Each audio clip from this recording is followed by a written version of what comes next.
Welcome to Bryer CD Showcase. I'm of course Bryer Cisneros. By the time I'm recording this, it is Easter, so happy Easter to everybody who's watching. I didn't really expect to be making a video today, but I have time, so might as well take advantage of it. It's a bit warm today, so that's why I'm not wearing my jacket as I normally would, but I digress. So this idea came kind of random. That's usually how most of my ideas come. And I started thinking, and this is kind of like a question for any collectors out there, whether it's vinyl, CD, or cassette, or anything, or all of them really. But whenever you think of your favorite artist, do you normally try and get every single album they get, regardless if it's good or not? Or do you just handpick albums that you love and don't really, and you kind of just ignore the albums that you don't really care for or they're just terrible? Um, I'm sort of like in between. Like, if it's a band I really love, then I'll try and get every album, regardless if they're considered good or not. And in this video, I kind of want to just showcase all the bands where I have all their albums, and I'll leave the question to you. Do you fall in any of these categories? Do you just handpick albums, or do you try and get every album regardless of the quality of the record? So let's get started. So some of these artists, I have all their CDs solely because they only released one album. And I'm just going to go through those real quick. So I'm just going to get this one out of the way. I talked about this in my debut album video. Go check that out if you haven't. I already talked about Superfruit recently, so I'm not going to go too far in depth into this. Again, it's probably the most modern sounding album I have. Released in 2017. They are a pop duo, and the thing I left out in that debut video is that actually the cover is actually scratch and sniff. Like, you just scratch it and you just sniff it. It's supposed to give like a fruity smell. Probably not. Probably not something you would. Probably not a good selling point, but it's kind of cool, I'd say. So again, if you're not into like modern pop music, you're probably not going to care for this, but I have it, and this is all they released so far, so I guess that counts. As with this band, Derek and the Dominoes, this is their only album, so therefore I have every album they released. We all know it's a classic album. Eric Clapton, Duane Allman, and all the other guys in the band. Definitely a terrific album. Really good. Okay, so we got those two out of the way. Those are the only artists where I only have one album from them. So the next one I'll go with this band. They only released 2 albums, and I really got into them a lot last year. I was kind of obsessed over them for a bit. So the band's Joy Division, and I already showcased this one in my debut video. Of course, this is their first album, Unknown Pleasures.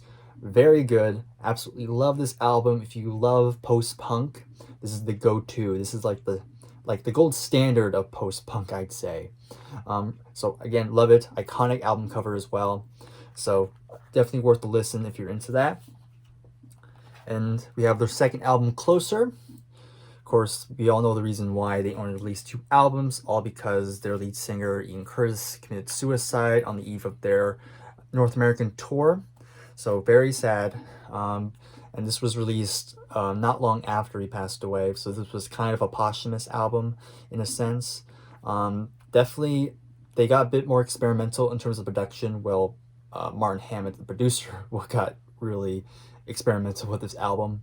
But regardless, it's still, this one took me a bit to really get into, because it was so different from Unknown Pleasures that it was kind of jarring at first, but over time I really grew to appreciate it, and I love it just as much. So if you were kind of not into this album on first listen, I suggest really give it a couple more listens. You'll eventually get it. Lyrically, it's definitely very dark. It's like much darker than this one. So ironically, since it's a white cover, but really good. Again, I love Joy Division. Really a shame that they didn't really last that long. So rest in peace to Ian Curtis. Alright, I'll go with this band next. They only released 5 albums. That was my cat. They like to jump around in the other room, if you heard that. But anyway, moving on. So I'm going to talk about the Police. Okay, here's their first album, Outlandos de Amor. Very good. I think this might be my favorite album by them. I might do a ranking on this band at some point, but we'll see. I'm not 100% sure on the rankings just yet. Regard the Blanc, second album. Pretty good. Zenyatta Mondata, I hope I said that correctly. Ghost in the Machine. Really good one.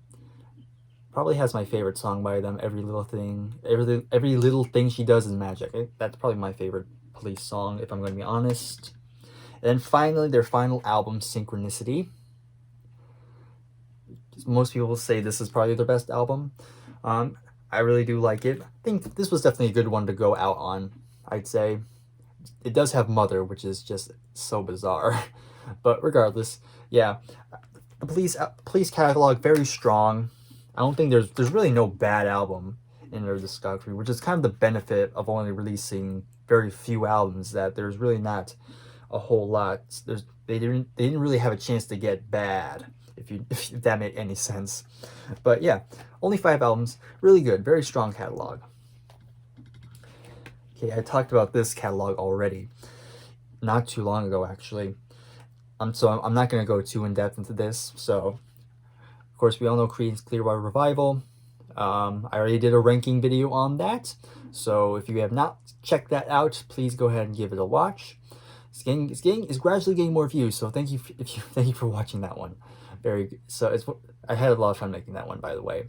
So again, here's their debut. Again, most people really do love the debut. Again, I like it, but I like the other ones a little bit more. Bayou Country, Green River, Willie and the Poor Boys, and I must reiterate, again, these 3 albums were released in the same year. Crazy. Man, they were so productive. And they released 2 albums in 1970. Cosmos Factory, again, still my favorite. And then he also released Pendulum. Again, very underrated album. I really do like it. And then finally, we have Mardi Gras. Alright, that's enough of that. Alright, so yeah. Aside from their 7th album, again, the first 6 Creedence Clearwater Revival albums are just so good. Just classics. A lot of classic tracks on all of them. So really suggest you go and pick these up. Mardi Gras, your choice. Okay, just 3 more bands that I have. I'll go... Which one do I want to go first? I'll save my favorite one for last. I'll go with this one. Probably the biggest catalog I have. I'm going to talk about some Rush. Okay, already talked about the debut. Very good. Again, this is another band where I want to do a full ranking video, but that's going to take a while since they have so many albums. Fly By Night. Okay, this was the first one with Neil Peart. Very good. Crest of Steel. Most people tend to ignore this one. I think it's very underrated. 2112, classic one, of course. I absolutely love the title track. Farewell to Kings. This and the next one kind of flip on my favorite Rush album. So I'm not gonna. So it's not really technically a spoiler, but on the ranking video. But that's just where I'm at the moment. Hemispheres. Yeah, these 2 are kind of batting heads at the moment, but yeah, again, very good one. I love this one as well. Permanent Waves, not Permanent Vacation. What am I on? Yeah, very good. We're moving into the 80s. Of course, we have Moving Pictures, which is celebrating 40 years. Congratulations to that. Again, a classic one. Absolutely killer album. Signals. Grace Under Pressure. Sorry for the glare again. It's a very warm day. Power Windows. So now we're really going deep into the synths, and I think for most people, it all kind of, for a lot of Rush fans, once they get to this album, then they really kind of just really went full on synth pop. Hold Your Fire, which, if I'm going to be honest, again, a little spoiler for the ranking, I find this a little underrated. This I do not find underrated, nor overrated. Presto. It's alright. Definitely the weakest of the 80s, if I'm going to be honest. Roll Your Bones.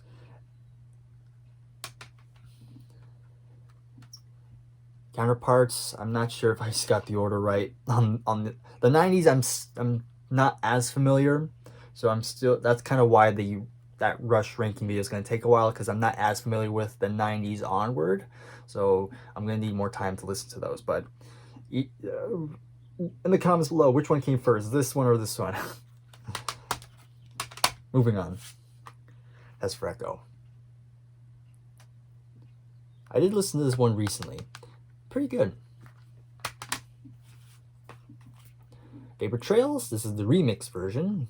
I know the original mix was kind of not good, but I got the remix, so I'm going to be using this one for the ranking. Snakes and Arrows, need to listen to this one. Have not listened to it in full yet. And finally, we have Clockwork Angels, the final album. I will say this is definitely a good one to go out on. The Garden's probably the most fitting closing track, at least for this catalog. Really good. All right, so that's my Rush CDs. Keep in mind, I'm pretty sure it's pretty clear at the moment, but I have not included live albums or greatest hits or anything. I'm just sticking to the studio albums. Okay, next one. This is another one of my favorite bands. Of course, I'm going to talk about Genesis again.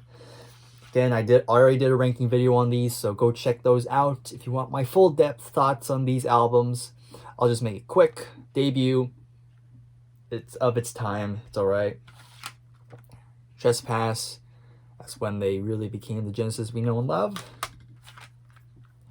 Nursery Crime, the first with Phil Collins and Steve Hackett. Again, very good. Again, this particular issue, again, not a big fan of the sound quality or the production. Foxtrot, still my favorite. Selling England by the Pound. The Lamb Lies Down Broadway, the last with Peter Gabriel on vocals. Definitely a good one to go out for him. And we have Trick or the Tail, the first with Phil Collins, and my second favorite album. Wind and Wuthering. Still pretty good. And then there were three. The first with just Phil, Tony, and Mike. Again, it's alright. It's okay. Duke. Moving into the 80s now. Abacab. Self-titled or Shapes, depending on what you want to call it. Invisible Touch. Again, still one of my favorite albums. I'm not ashamed to admit that. Anyway, so yeah, that's that. We Can't Dance. And then finally, Calling All Stations. Still my least favorite. Boring as hell. That's all you need to know. I mean, there are some people who really hate this one. And I get it. And I totally get why. It's very long. There's 12 songs on here. And to many people, there's a lot of filler. But I'd rather listen to this than this one, because at least with this one, I get some feelings out of this. This, I get nothing. So, again, you can debate on that. But that is all of my Genesis CDs. And now I'm going to save my favorite for last. This is my all-time favorite band. I had to get all their albums because Again, this band means a lot to me. This band pretty much started my whole journey into music, and pretty much is the reason why I have all of those up there. So I'm talking about Queen. Starting with the debut. Again, very, very good debut. Didn't do much when it first came out, but to me, it's an absolute classic. As with this one, Queen 2. I did do a ranking video on Queen. It's actually the first video posted on this channel. If you want to look at it, be warning, it's very bad. The video quality is just terrible. I might want to redo that video at some point, but you can look at it if you want.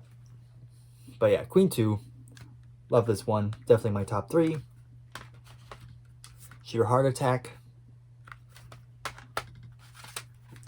Night at the Opera, classic one. Of course, has Bohemian Rhapsody on it. Day of the Races has probably one of my favorite John Deacon moments is on the Millionaire Waltz. I'm currently trying to learn that song on bass. Very hard. News of the World, Jazz. Again, some people are polarized on this one. I think it's very good. I like it a lot. I'm so sorry about this one. I don't know how this one got so dirty. I need to clean the case, but we have The Game. Again, moving into the 80s now. I do have their soundtrack to Flash Gordon. Personally, I don't consider it part of the catalog, but, you know, fuck it. That's all I'll say on that. Hot Space. Again, most people really hate this one as well. I don't mind it, really. It's still probably would be my least favorite still, but I think it's fine. It's not as bad as people make it out to be. The Works. And we have A Kind of Magic. Yeah, and these 80s albums, people are kind of hit or miss on them. Again, I don't mind them too much. There's still some good songs on all these albums. The Miracle. I Want It All. Just absolutely love that song. Yeah. Again, probably on the weak side, but still some killer songs on here. Innuendo. Again, this is probably my 3rd favorite Queen album. Like, so good. It has my favorite Queen song of all time on here, The Show Must Go On, which is just a perfect album closer. What a song for Freddie to go out before his death. Yeah, just very good. Absolutely love this one. Then finally, Made in Heaven, released in 1995, 4 years after Freddie's death. I'm not sure exactly 4, but close to it. Yeah, another album that's kind of polarizing. Some people don't like this one. Some people don't mind it. I don't mind it personally, but, you know, I totally get why people aren't a fan of this one. It has a very somber, kind of a very somber atmosphere to it. And plus it has that hidden track, which is 20 minutes of just ambient music. I could have done without that, but it's whatever. Whatever. And that is it. So the question goes back to you once again. When it comes to collecting albums from a certain band or artist, do you just handpick certain records, or do you try to get the whole catalog? And if it's the latter, which band or artists where you have the complete discography of? Leave a comment below, and once you're done with that, go ahead and give this video a like. Also, subscribe to the channel if you enjoy these videos, and I'll see you in the next video. Take care, and goodbye for now. And again, happy Easter to everybody.